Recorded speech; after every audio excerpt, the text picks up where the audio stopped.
Hello guys, welcome to my channel green auto. നമ്മളിന്ന് വന്നിട്ടുള്ളത് മഞ്ചേരി നമ്മുടെ ബജാജിൻ്റെ ഏറ്റവും വലിയ ഷോറൂമിലാണ്. നമ്മുടെ സർവീസ് സെൻ്ററാണിത്. ഇവരുടെ ഷോറൂം വരുന്നത് കുറച്ച് അപ്പുറത്താണ്, ഒരു 3 കിലോമീറ്റർ അപ്പുറത്താണ്. നമ്മളിന്ന് വന്നിട്ടുള്ളത് ബജാജിൻ്റെ ഇലക്ട്രിക് വെഹിക്കിളിനെ കുറിച്ച് പരിചയപ്പെടുത്താൻ വേണ്ടിയിട്ടാണ്.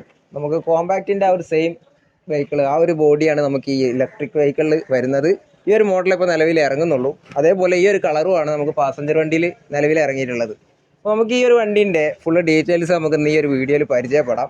ഇലക്ട്രിക് വെഹിക്കിൾ എടുക്കാൻ ആഗ്രഹിക്കുന്ന എല്ലാവർക്കും ഈ ഒരു വീഡിയോ ഉപകാരപ്പെടുന്നു വിചാരിക്കണം. അപ്പോൾ ഞാൻ ഇതുവരെ വിട്ടിട്ടുള്ള ഡീസൽ വണ്ടിയാണ്, അതുപോലെ നമുക്ക് CNG വണ്ടി വിട്ടിട്ടുള്ള എക്സ്പീരിയൻസ് ഉണ്ട്. ഇലക്ട്രിക് വെഹിക്കിൾ നമ്മൾ ഓടിച്ചിട്ടില്ല ഇതുവരെ. നമുക്ക് ഒരുപാട് വണ്ടികൾ ഇപ്പോൾ ഇറങ്ങിക്കൊണ്ടിരിക്കുന്നുണ്ട്. അതിൻ്റേതായ ഒരു സുഖവും കാര്യങ്ങളൊക്കെ ഇതിനുള്ളതുകൊണ്ടാണല്ലോ അത്രയും വണ്ടികൾ ഇറങ്ങുന്നത്. അപ്പോൾ നമുക്ക് ഇതിൻ്റെ ഒരു ഡീറ്റെയിൽ ആയിട്ടുള്ള ഒരു കാര്യങ്ങളൊക്കെ ഞാൻ കാണിച്ചു തരാം. വീഡിയോയിലേക്ക് പോകാം. അപ്പോൾ നമുക്ക് പുറത്തുനിന്ന് നോക്കുമ്പോൾ നമ്മുടെ സാധാ ഡീസൽ കോമ്പാക്റ്റിൻ്റെ ആ ഒരു സെയിം ഷേപ്പും കാര്യങ്ങളൊക്കെയാണ്, സീറ്റിങ്ങും ബാക്കി എല്ലാ കാര്യങ്ങളും നമുക്ക് അതിൻ്റെ അതേ സെയിം തന്നെയാണ്. നമുക്ക് ആ വണ്ടിയുടെ അതേ പാർട്സും കാര്യങ്ങളൊക്കെ നമുക്ക് ഇതിന് ഉപയോഗിക്കാം. എൻജിൻ സൈഡ് ഒഴികെ ബാക്കിയുള്ള എല്ലാ പാർട്സും നമുക്ക് ഈ വണ്ടിക്ക് ഉപയോഗിക്കാവുന്ന ഒരു പ്ലസ് പോയിൻ്റ് ആണ്. അപ്പോൾ നമുക്ക് ഇതിൻ്റെ ബാറ്ററി വരുന്നത് 2 ബാറ്ററി വരുന്നുണ്ട്. ഒന്ന് 12 വോൾട്ടിൻ്റെ 2 ബാറ്ററിയാണ്. ഇത് നമ്മളെ മെയിൻ ബാറ്ററിയാണ്. ഇത് നമ്മൾ റണ്ണിങ്ങിനും കാര്യങ്ങളൊക്കെ ഉപയോഗിക്കുന്ന ഒരു ബാറ്ററിയാണ്. അത് നമ്മളെ ഈ സീറ്റിൻ്റെ അടിയിലാണ് വരുന്നത്. ഇത് നമുക്ക് സ്ക്രൂഡ് ആണ്, കാരണം നമുക്ക് ഊരാനും കാര്യങ്ങൾക്കൊന്നും പറ്റില്ല. ഇതിന് ഒരു സെപ്പറേറ്റ് പോർട്ട് ഉണ്ട്. നമുക്ക് പ്ലസും മൈനസും കാര്യങ്ങളൊക്കെ നോക്കാൻ ചെറിയ ചില പണികൾക്കൊക്കെ നമുക്ക് ഈ ഒരു പോർട്ട് ഊരാൻ പറ്റും. നമുക്കിത് അടക്കാൻ പറ്റുന്നതാണ്. ഇതിനൊരു ചെറിയ കേസും കാര്യങ്ങളൊക്കെ ഉണ്ട്, ഇത് വെച്ചിട്ട് അടക്കാവുന്നതാണ്. അപ്പോൾ പിന്നെ വരുന്ന ബാറ്ററി എന്ന് പറയുന്നത് നമുക്ക് ബാക്ക് സീറ്റിൻ്റെ അടിയിലായിട്ടാണ്. ഇവിടെ ഇങ്ങനെ ചെറിയൊരു പോർട്ട് കൊടുത്തിട്ടുണ്ട്. നമ്മുടെ ഈ സീറ്റിൻ്റെ അടിയിലായിട്ട് ഇവിടെ ഒരാറ് കാണാം. അപ്പോൾ ഇത് ഉപയോഗിക്കുന്നതെന്ന് പറഞ്ഞാൽ ഇതിൻ്റെ ലൈറ്റിങ്ങിനും പിന്നെ സ്റ്റാർട്ടിങ്ങിന് ഹെഡ്ലൈറ്റ് കാര്യങ്ങൾക്കൊക്കെ വേണ്ടിയിട്ടാണ് ഈ ഒരു ബാറ്ററി ഉപയോഗിക്കുന്നത്. അപ്പോൾ ഇത് നമുക്ക് അധികം ചാർജിങ്ങും കാര്യങ്ങളൊന്നും വരില്ല. അത് റണ്ണിങ്ങിൽ തന്നെ ചാർജ് ആവുന്നതാണ്. നമുക്ക് ഈ ഒരു ബാറ്ററിയാണ് മെയിനായിട്ട് ചാർജ് ചെയ്യാം. പിന്നെ വരുന്നത് ബാക്കിയെല്ലാം ഏകദേശം സെയിമാണ്. പിന്നെ ടയറിൻ്റെ ഇതിൽ ഒരു ചെറിയ വ്യത്യാസമുണ്ട്. 120 mm ആണ്. അതുകൊണ്ട് തന്നെ ഗ്രൗണ്ട് ക്ലിയറൻസും കാര്യങ്ങളൊക്കെ കുറച്ചും കൂടെ നമുക്ക് മറ്റേ വണ്ടീനെ അപേക്ഷിച്ച് കിട്ടും. കുറച്ചും കൂടെ ഹൈറ്റും കാര്യങ്ങളൊക്കെ ഉണ്ട്. പിന്നെ മെറ്റൽ ബോഡിയാണ്, അതിൻ്റെ സെയിം ബോഡിയും കാര്യങ്ങളൊക്കെ തന്നെയാണ്. അപ്പോൾ നമുക്ക് ഇതിൻ്റെ ഉള്ളിലെ ഒരു കാര്യങ്ങൾ ഞാൻ പരിചയപ്പെടുത്തി തരാം. സിമ്പിളാണ്. നമ്മളെ ഡീസൽ വണ്ടി അല്ലെങ്കിൽ CNG വണ്ടി ഒക്കെ കാണുന്ന പോലെ അത്ര റിസ്ക്കും കാര്യങ്ങളൊന്നും ഇല്ല. പെട്ടെന്ന് പഠിക്കാനും ഓടിക്കാനും ഒക്കെ പറ്റിയൊരു വണ്ടിയാണ്. അപ്പോൾ നമുക്ക് ചാവിൻ്റെ പോർട്ട് വരുന്നത് ഇവിടെ തന്നെയാണ്. അതുപോലെ ചാർജിങ് പോർട്ട് ഇവിടെ കൊടുത്തിട്ടുണ്ട്. പിന്നെ 4 ഇൻഡിക്കേറ്റർ ഇവിടെ വരുന്നത്. പിന്നെ ഇൻഡിക്കേറ്റർ ഇവിടെ വരുന്നത്, ഹെഡ്ലൈറ്റ്, വൈപ്പർ, അതുപോലെ നമുക്ക് ഡ്രൈവിങ്ങിൻ്റെ കാര്യങ്ങളാണ് ഇവിടെ വരുന്നത്. 4 ഓപ്ഷൻ ഉണ്ട്. ഒന്ന് ഡി എന്ന് പറയുന്നത് നമുക്ക് ഡ്രൈവിങ്, നമ്മൾ വണ്ടി ഓടിക്കാൻ വേണ്ടിയിട്ടുള്ളത്. M എന്ന് പറഞ്ഞാൽ നമ്മുടെ പവർ മോഡാണ്. നമുക്ക് ചില സമയത്ത് 45 കിലോമീറ്ററിന് മേലെ പോകണമെന്നുണ്ടെങ്കിൽ ഈ M-ലിടണം. Dയിൽ നമുക്ക് 45 വരെ പോകുള്ളൂ.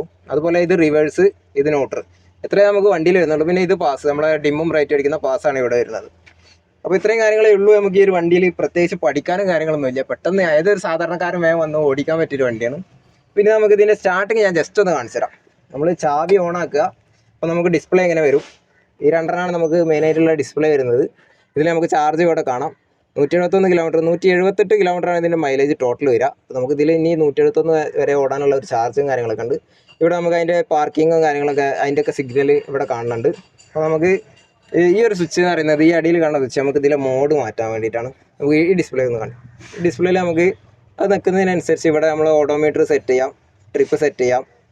പിന്നെ ഇതിൻ്റെ ചാർജ് 100% ചാർജ് ഉണ്ട്. ഇപ്പോൾ ഇത് നമ്മളെ റേഞ്ച്, നമുക്ക് ഇനി എത്ര കിലോമീറ്റർ ഓടാമെന്നുള്ള റേഞ്ച്, ഇത്രയും കാര്യങ്ങൾ നമുക്ക് ആ ഒരു ഡിസ്പ്ലേയിൽ നോക്കിയാൽ കാണാം.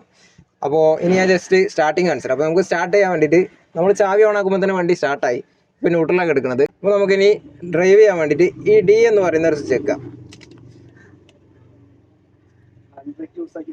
ഓക്കെ, സോറി, ചെറിയൊരു മിസ്റ്റേക്ക് ഉണ്ട്. അപ്പോൾ നമുക്ക് ഫസ്റ്റ് ഹാൻഡ് ബ്രേക്ക് ഒഴിവാക്കിയിട്ട് ബ്രേക്ക് ചവിട്ടണം. എന്നിട്ട് D നിൽക്കിയാലേ നമുക്ക് ഈ ഒരു ഓപ്ഷൻ വർക്കാവുള്ളൂ. അങ്ങനെ ഒരു സംഭവം ഉണ്ട്.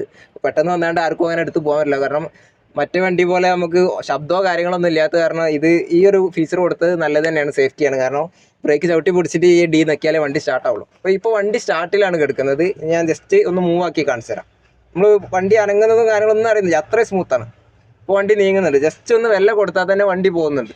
അതുപോലെ വരുന്നത് ഇനി റിവേഴ്സാണ്. റിവേഴ്സിലേക്ക് വന്ന് നമ്മൾ റിവേഴ്സ് ജസ്റ്റ് ഒന്ന് കൊടുത്താൽ തന്നെ വണ്ടി നീങ്ങുന്നുണ്ട്. ഒന്നും അറിയുന്നില്ല, നല്ല സുഖമാണ്. നമ്മൾ സൈക്കിളിലൊക്കെ ഒരാൾ തള്ളി തന്നിട്ട് പോകുന്നത് അത്രയും സുഖമാണ്. അപ്പോൾ റിവേഴ്സ് അതാ വരുന്നത്. പിന്നെ ഇത് ന്യൂട്രൽ.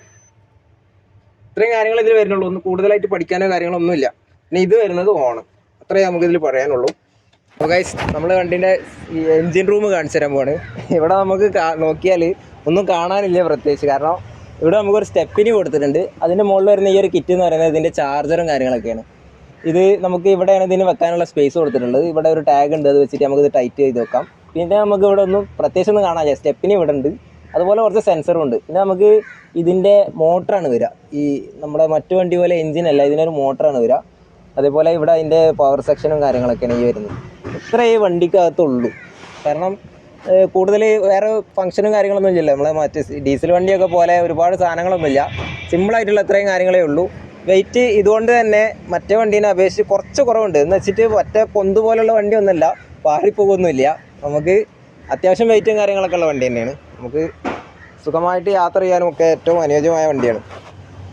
അപ്പോൾ ഇത്രയേ ഉള്ളൂ ഇതിൻ്റെ എൻജിൻ സൈഡ്. അപ്പോൾ പിന്നെ നമ്മൾ വിട്ടുപോയ കാര്യം, വണ്ടി 2 ഗിയറാണുള്ളത് ഓട്ടോമാറ്റിക്. നമ്മൾ ഫസ്റ്റ് ഇടുമ്പോൾ സ്റ്റാർട്ടാക്കി ഇടുന്ന ഒരു ഗിയറും അത് കഴിഞ്ഞ് ഒന്നാണ്ട് മൂവ് ആയാൽ രണ്ടാമത്തെ ഗിയറിലേക്ക് മാറും. അത് നമ്മളറിയില്ല, ഓട്ടോമാറ്റിക്കായിട്ട് മാറുന്നതാണ്. നമ്മൾ ഓട്ടോ ഗിയറൊക്കെ പോലത്തെ ഒരു ഫംഗ്ഷൻ, അത്രയേ ഉള്ളൂ. അപ്പോൾ ഗൈസ്, നമുക്ക് ഇതിൻ്റെ പേപ്പറും കാര്യങ്ങളൊക്കെ നമുക്ക് മറ്റുള്ള വണ്ടികളെ പോലെ തന്നെ ഒരു ആധാർ കാർഡ്, ഒരു പാൻ കാർഡ്, പിന്നെ നമ്മളൊരു ഫോട്ടോ, ബാങ്കിൻ്റെ ചെക്ക് ബുക്ക്, കറണ്ട് ബില്ല്, ഇത്രയും കാര്യങ്ങളുണ്ടെങ്കിൽ നമുക്ക് വണ്ടി അടവിന് ഇറക്കി കിട്ടുന്നതാണ്. പിന്നെ റേറ്റ് എന്ന് പറയുമ്പോൾ നമ്മൾ മറ്റേ വണ്ടീനെ അപേക്ഷിച്ച് കുറച്ച് കൂടുതലുണ്ട്.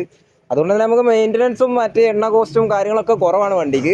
ഇതിൻ്റെ റേറ്റ് എന്ന് പറയുന്നത് 3,58,905 രൂപയാണ് വണ്ടിക്ക് റേറ്റ് വരുന്നത്. അടവും കാര്യങ്ങളൊക്കെ നമുക്ക് ഇവിടുന്ന് കമ്പനിയിൽ തന്നെ ചെയ്തു തരുന്നുണ്ട്. പിന്നെ ശരിക്കും വണ്ടിയുടെ വില എന്ന് പറയുന്നത് 4 ലക്ഷത്തി സംതിങ് ആണ് വരുന്നത്. ഇതിൽ ഗവൺമെൻറ് സബ്സിഡിയും കാര്യങ്ങളൊക്കെ കഴിഞ്ഞിട്ട് ഒരു 70,000 രൂപ കുറച്ചിട്ടുള്ള എമൗണ്ടാണ് ഈ 3 ലക്ഷത്തി സംതിങ് വരുന്നത്. അപ്പോൾ ഇനി ഇതിൽ ഡിസ്കൗണ്ട്, ഓണം ഓഫറും കാര്യങ്ങളൊന്നും ചെയ്യാനില്ല. കാരണം മാക്സിമം സബ്സിഡി ഇവർ തരുന്നുണ്ട്. അതിനുശേഷമുള്ള എമൗണ്ടാണത്. പിന്നെ നമുക്ക് ഇതിൻ്റെ സർവീസ് വരുന്നത് 1000 കിലോമീറ്ററിലാണ്. അതിൽ 8 സർവീസ് കമ്പനി ഫ്രീ സർവീസ് ആയിട്ട് തരുന്നുണ്ട്. പിന്നെ ഒരു കണ്ടീഷൻ കമ്പനി പറയുന്നത് എന്താ വെച്ചാൽ, നമുക്ക് ഈ വണ്ടി എടുത്ത് കൊണ്ടുപോകണമെങ്കിൽ നമ്മളെ വീട്ടിൽ ഫ്രണ്ടിൽ, നമ്മളെ വീടിൻ്റെ പുറത്ത് സൈഡിൽ കൊലയിൽ ആ ഭാഗത്തായിട്ട് ഒരു സെപ്പറേറ്റ് പ്ലഗ് വെക്കണം, പവർ പ്ലഗ് വെക്കണം. അത് ഇവർ വന്ന് ചെക്ക് ചെയ്തതിന് ശേഷം നമുക്ക് വണ്ടി തരുള്ളൂ. അപ്പോൾ ചാർജിങ്ങിനും കാര്യങ്ങൾക്കൊക്കെ ഉള്ളൊരു ഫെസിലിറ്റി നോക്കാൻ വേണ്ടിയിട്ടാണത്. പിന്നെ നമുക്ക് കോസ്റ്റ്, നമ്മളെ ഫ്യൂവൽ കോസ്റ്റ് വളരെ കുറവാണ്. നമുക്ക് ഇതിന് 9 യൂണിറ്റാണ് ഫുള്ള് ചാർജ് ആകാൻ വേണ്ടിയിട്ട് കറണ്ട് വരുന്നത്. അത് ഒരു യൂണിറ്റിന് ഏകദേശം 9 രൂപ ചിലവ് വരും. അപ്പോൾ നമുക്കൊരു 90 രൂപ ഒക്കെ ഉണ്ടെങ്കിൽ നമുക്ക് 178 കിലോമീറ്റർ യാത്ര ചെയ്യാം. അപ്പോൾ നമുക്കൊരു ഡീസൽ 1 ലിറ്റർ അടിച്ചാൽ നമുക്ക് കിട്ടുന്നത് 30-35 മൈലേജാണ്. അത് വെച്ച് നോക്കുമ്പോൾ എത്രയോ നമുക്ക് ലാഭമാണ് കറണ്ട് വണ്ടി. നമ്മൾ അതിൽ ഇറങ്ങുന്ന അതിൽ ചിലവാകുന്ന ഒരുപാട് എമൗണ്ട് നമുക്ക് ഇതിൽ ലാഭിക്കാൻ പറ്റും. അങ്ങനെ ഒരു കാര്യമുണ്ട്. അപ്പോൾ അതൊരു വലിയ പ്ലസ് പോയിന്റ് തന്നെയാണ്. അപ്പോൾ ആർക്കെങ്കിലും ഇലക്ട്രിക് വെഹിക്കിൾ എടുക്കാൻ താല്പര്യമുള്ളവരുണ്ടെങ്കിൽ എടുക്കാം. അതിനെക്കുറിച്ചിട്ട് കൂടുതൽ ഡീറ്റെയിൽസും കാര്യങ്ങളൊക്കെ മാക്സിമം ഡീറ്റെയിൽസ് നമ്മൾ ഇതിൽ ഉൾപ്പെടുത്തിയിട്ടുണ്ട്. ഒരു കാര്യം കൂടെ കാണിച്ചു തരാം. നമ്മുടെ ചാർജിങ് പോർട്ട് വരുന്നത് ഈ ഒരു സൈഡിലാണ് ചാർജിങ് പോർട്ട് വരിക. അപ്പോൾ നമുക്ക് ഇതിൽ ചെയ്യാം. ഇതിന് നമുക്ക് സെപ്പറേറ്റ് കീയും ലോക്കും കാര്യങ്ങളൊക്കെ ഉണ്ട്. അത് വെച്ചിട്ട് ചാർജ് ചെയ്യാവുന്നതാണ്. ചാർജ് ചെയ്യാൻ ഒരു ഫുൾ ചാർജ് ആവണമെന്നുണ്ടെങ്കിൽ 4.5 മണിക്കൂറാണ് പറയുന്നത്. പിന്നെ നമുക്ക് പുറത്ത് പോസ്റ്റ്, നമ്മൾ വേറെ എവിടെയൊക്കെ പോകുന്ന സമയത്ത് നമുക്ക് KCBന് ഇതിൻ്റെ ചാർജിങ് ഫെസിലിറ്റി തരുന്നുണ്ട്. അങ്ങനെ വരുമ്പോൾ അതിൽ നമുക്ക് വീട്ടിൽ 9 രൂപ ചിലവ് വരുമ്പോൾ അവിടെ 10 രൂപ ചിലവ് വരും. 1 രൂപേൻ്റെ വ്യത്യാസമുള്ളൂ. അത്രയും കാര്യങ്ങളേ ഉള്ളൂ. 4.5 മണിക്കൂറാണ് ഫുൾ ചാർജ് വരിക. പിന്നെ നമ്മളിതിൽ ചാർജ് ഉള്ളതിനനുസരിച്ച് കുറച്ച് നമുക്ക് ടൈം ലാഭം കിട്ടും, അത്രേ ഉള്ളൂ. അപ്പോൾ ഇത്രയാണ് നമുക്ക് ഇലക്ട്രിക് വെഹിക്കിളിനെ കുറിച്ച് പറയാനുള്ളത്, ഇലക്ട്രിക് പാസഞ്ചർ വെഹിക്കിളിനെ കുറിച്ചിട്ട്. അപ്പോൾ ഈ ഒരു വീഡിയോ എല്ലാവർക്കും ഇഷ്ടപ്പെട്ടെന്ന് വിചാരിക്കുന്നു. വീണ്ടും അടുത്തൊരു വീഡിയോയുമായിട്ട് നമുക്ക് വീണ്ടും കാണാം. ഓക്കെ.